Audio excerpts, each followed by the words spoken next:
ritmo, um segundo, um grão de tempo, um cisco, um instante, um lugar. Na imensidão da eternidade, em um único momento, nascemos e morremos. O tempo é a imagem móvel da eternidade.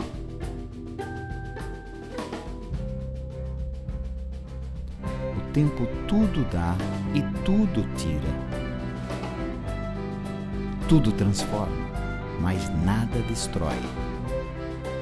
Na sucessão dos milênios, dos séculos, dos anos, dos dias, das horas, minutos, segundos que envolvem a sensação do passado, do presente e do futuro. O passado não é aquilo que passou, mas sim o que fica do que se passou, o que se transformou e que então já é presente. A história é a testemunha do tempo passado. Houve um tempo em que a nossa história era outra. Ela ainda não havia se transformado, ou melhor, transformava uma outra ainda anterior. Recém-criada a vila, poucas casas e muito pó. Uma poeira vermelha que tudo invadia. Um povoado pequeno que vencia as dificuldades em se fixar em cima da cuesta. Fama de lugar de gente rude, formada em parte por criminosos que corriam para este lugar por não haver ali nenhuma autoridade.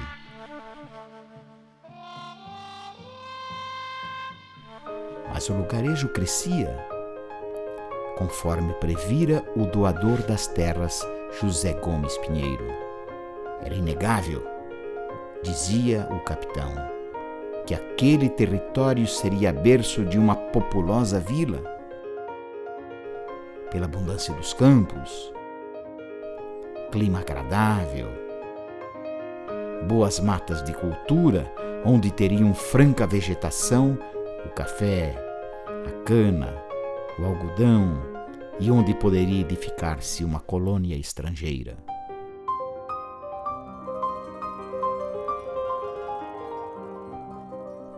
O decreto de criação da vila foi simples.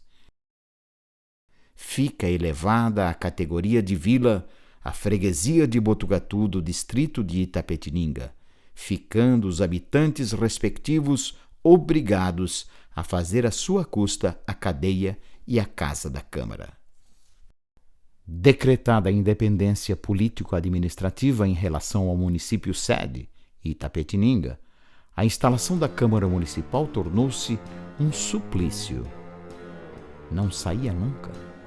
É possível que houvesse uma má vontade por parte dos camaristas de Itapetininga, mas, na verdade, é fácil de imaginar como foi complicado a gente da nova vila, com pouca experiência e quase nenhuma organização política, cumprir o que lhe cabia às determinações do decreto. Aconteceu de tudo. O livro de posse de vereadores perdeu-se já antes da própria posse. O presidente da Câmara, então, eleito, precisou tomar a sua posse para depois empossar os seus pares. E lá se foi ele a Itapetininga, mais de 20 léguas, buscando pelo fórum da comarca.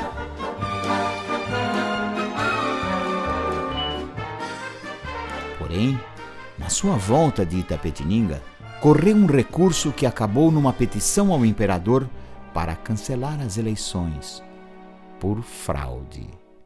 Finalmente, no dia 27 de setembro de 1858, a tão esperada posse dos vereadores eleitos pôde acontecer. O evento grandioso acabou por ser realizado numa casa alugada que ficava na esquina das ruas Amando de Barros e Velho Cardoso. Nem a cadeia, nem mesmo a casa da Câmara estavam prontas. Não que houvesse má vontade. Havia, era mesmo, pouco dinheiro nos cofres municipais.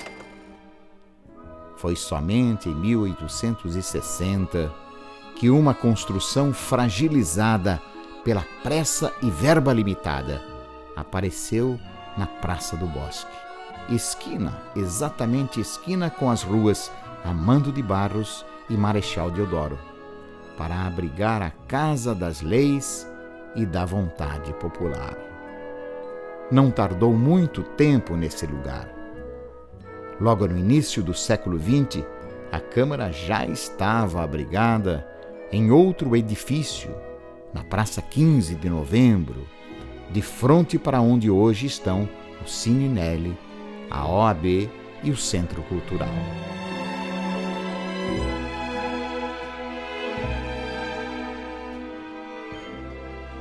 De lá para cá, acabou cumprindo um destino itinerante.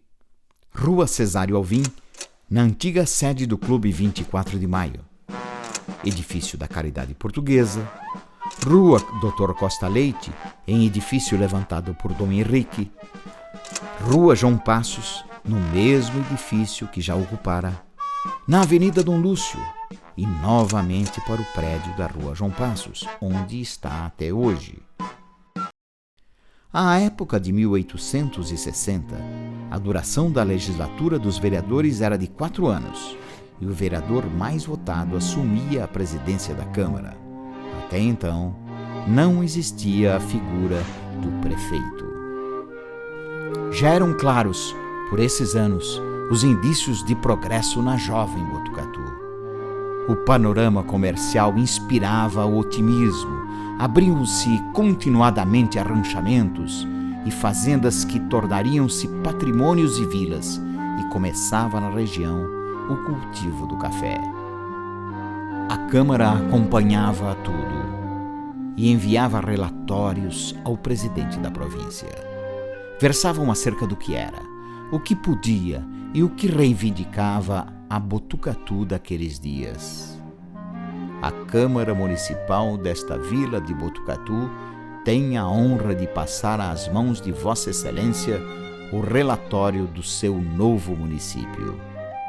Esta vila, colocada no cimo da Serra de Botucatu, conta só 16 anos de vida. Há neste município 7 igrejas. Possui hoje juiz municipal formado e conselho de jurados. Um destacamento de pelo menos 20 praças, comandado por um oficial de confiança. A agricultura é muito promissora. Por isso a Câmara implora a Vossa Excelência que forneça sementes diversas, já que ainda há falta de recursos dos nossos agricultores. O café por aqui rende muito e é de muito boa qualidade. Inclusive, apareceu e desenvolveu-se uma variedade específica de nossa região, o café amarelo. Esperamos que os sábios representantes da província venham em nosso socorro, porque em nosso município, até agora, não há aulas. Não temos ainda nenhuma escola. Dever cívico: matar pássaros. Decreto da Câmara Municipal. Artigo único. Fica sujeito a cada chefe de família apresentar anualmente 25 bicos de pássaros. Os bicos deverão ser entregues ao fiscal, que passará recibo. Aos que faltarem com esse dever, multa de R$1.000. Tão grande era a quantidade de pássaros a importunar a vida dos cidadãos naquele período que, para preservar as sementeiras, hortas, jardins e pomares, foi preciso abrir guerra contra os bichinhos. Mas a gana beligerante da vila não se limitou aos inimigos alados. É de 1863 a declaração de guerra de Botucatu à Inglaterra. Na verdade, o episódio se explica pela comoção do povo de Botucatu com a questão Christie, que opunha Brasil e Inglaterra. Num arrobo de euforia patriótica, a Câmara sintetizou o sentimento dos cidadãos e enviou ao imperador um manifesto de apoio dos vereadores às represálias nacionais na histórica questão, durante a Guerra do Paraguai.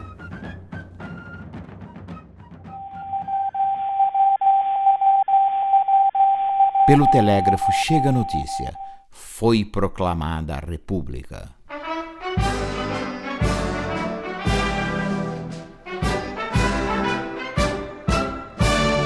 Os republicanos tomaram conta da cidade em delírio. A massa saiu à rua para tomar parte nos festejos. Uma multidão se comprimiu na casa da Câmara, onde testemunhou a aprovação da ata que declarava a adesão do povo botucatuense ao estabelecimento da nova forma de governo. Liberdade, liberdade, republicanos, bem antes de 15 de novembro, declarou ainda a Câmara. É a verdade. O ideal republicano permeava a cidade, que inclusive havia se feito representar na Convenção de Itu. Com a proclamação da República, as câmaras municipais foram dissolvidas e o governo dos estados constituídos nomeou os membros do Conselho de Intendência. Findava o século XIX e a Câmara tratava do planejamento urbano da cidade. Contratou engenheiro para exame das obras públicas. Desejosa de atingir o século que se aproximava com uma Botucatu urbanizada, preparada para o futuro, moderna, o quanto possível, a Câmara mandou preparar projeto que envolvesse e revolvesse a área central. As ruas centrais, numa região de colinas acentuadas, foram então niveladas. Terminados os principais trabalhos de nivelamento, a cidade havia adquirido a fisionomia básica que ainda lhe reconhecemos.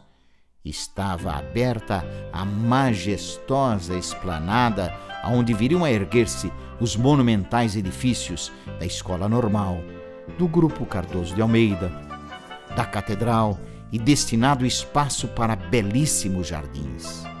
Poucas cidades, à época, tiveram homens públicos tão arrojados como os que promoveram essa revolução urbana em Botucatu.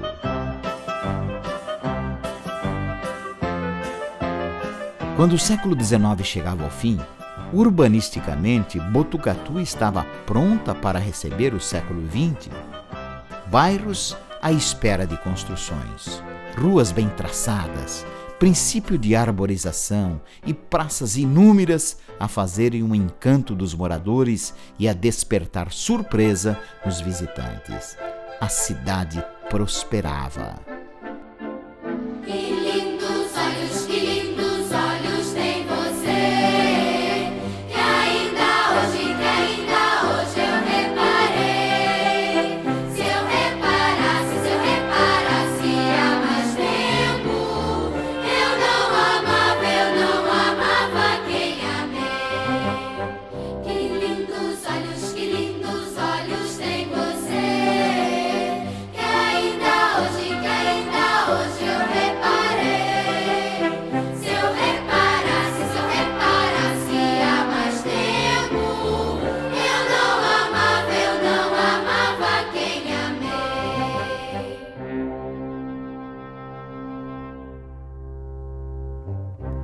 A Câmara, vendo o futuro chegar, já havia pleiteado e conseguido décadas antes o necessário serviço dos Correios. No alvorecer do novo século, chegava o telefone. Pouco tempo depois, Botucatu era uma cidade iluminada e inaugurava-se a luz elétrica. Em 1920, a população da cidade aproximava-se dos 9.000 habitantes. No município eram quase 34.000. Havia teatro, cinema, clubes. A estrada de ferro Sorocabana ligava tudo a todos.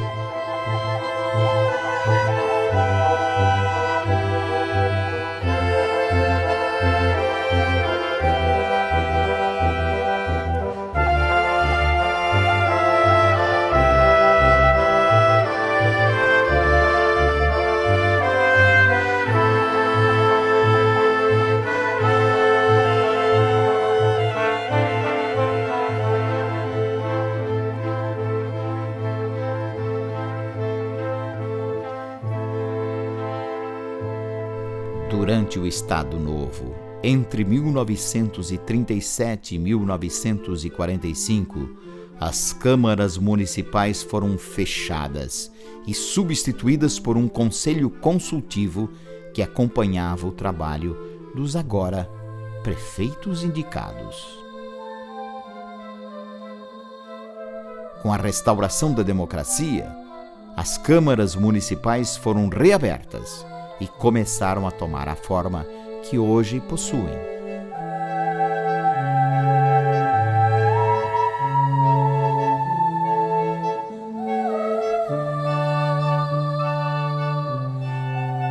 Quando a Câmara, lá nos anos de 1862, acusava que na então vila de Botucatu não havia aulas, nenhuma escola sequer, certamente não imaginava que um século depois, nos feéricos anos 60, pleitearia e seria de fundamental importância para a conquista de uma instituição de ensino superior que definitivamente mudaria os rumos da cidade.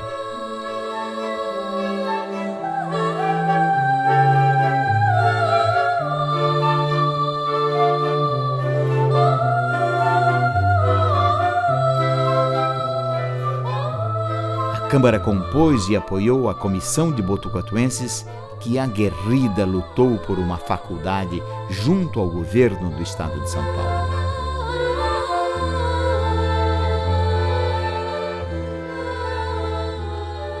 No começo da década de 60 do século XX, foi dada a aula inaugural da Faculdade de Ciências Médicas e Biológicas de Botucatu, embrião das faculdades do campus da Unesp da Botucatu de hoje.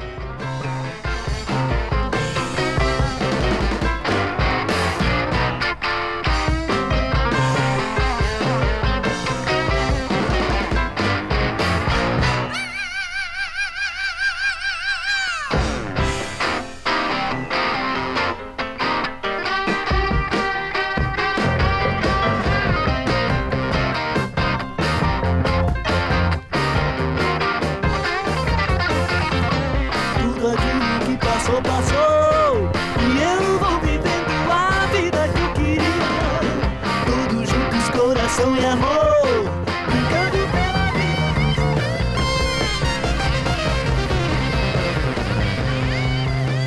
vida. Depois de quase 2 décadas sob a ditadura militar, a Câmara Municipal de Botucatu registrou no seu quadro a presença pioneira de 2 mulheres. Mais uma vez, os sinais benfazejos do tempo.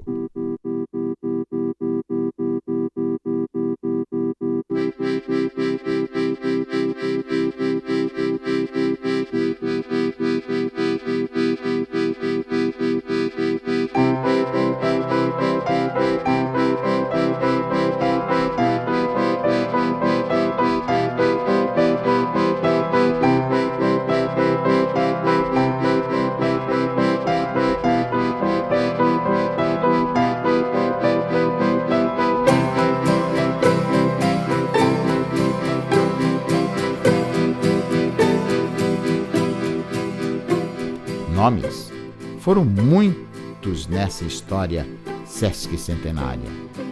O tempo que não para grafou todos na trajetória de conquistas de nossa cidade. E todos, sem dúvida, tiveram a sua proporcional importância. Povo, vereadores, cidadãos. Situações, muitas outras ocorreram certamente, na contínua luta para fazer da cidade um lugar cada vez melhor. O termo latino veria, que deu origem a vereador, é a contração de verificador e, conforme define a Constituição de 1988, aos vereadores que compõem as câmaras municipais, eleitos diretamente para mandatos de 4 anos, cabe a fiscalização e o julgamento das contas do Executivo, a elaboração da lei orgânica do município e a legislação sobre os assuntos para o bem comum local. Que o tempo, que sempre tudo revolve e transforma, na sucessão das horas, dos dias, dos anos e dos séculos que envolvem a nossa sensação do passado, do presente e do futuro, continue a prodigalizar à nossa cidade conquistas cada vez mais auspiciosas num átimo, num grande tempo, na eternidade.